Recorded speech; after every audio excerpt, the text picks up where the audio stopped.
I'm going to teach you 3 extremely important concepts which will help you to understand some of the future exercises and actions that you need to perform.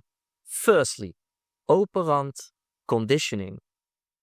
Operant conditioning is a process by which we learn to behave in such a way as to obtain rewards and avoid punishments. This way of learning was best understood by B.F. Skinner.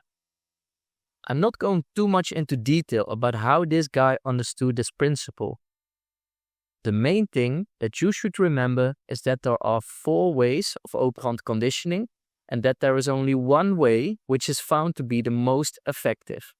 Effective managers and leaders use this way of conditioning. If you look at history, there is a lot of evidence which is showing that other forms of conditioning are way less effective than this one. The one that I'm going to teach you and that you are going to use is positive reinforcement.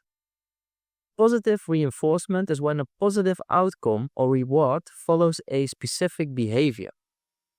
Rewarding behavior has tremendous effect on repeating that specific behavior and to make sure a behavior becomes a habit over time.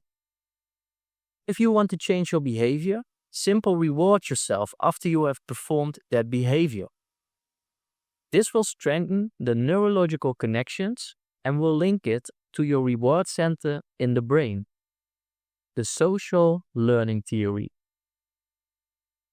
The social learning theory, also known as social cognitive learning theory, was developed by psychologist Albert Bandura.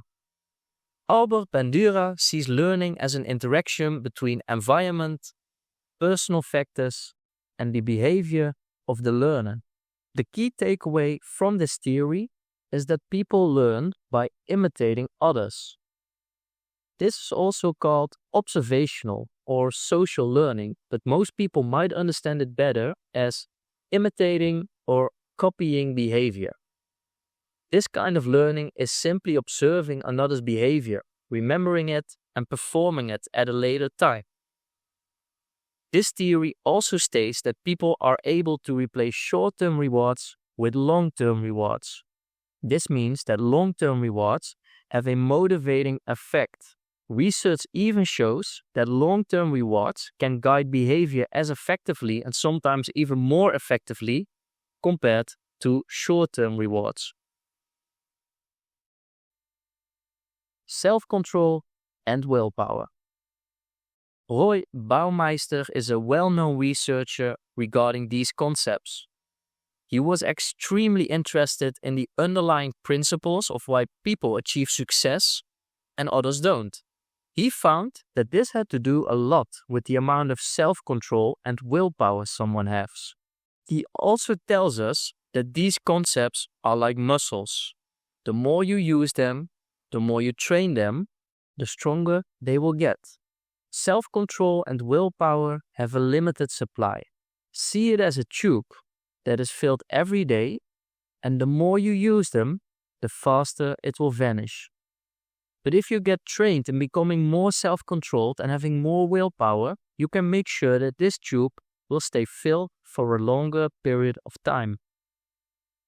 Using self-control and willpower are essential for making changes in your life.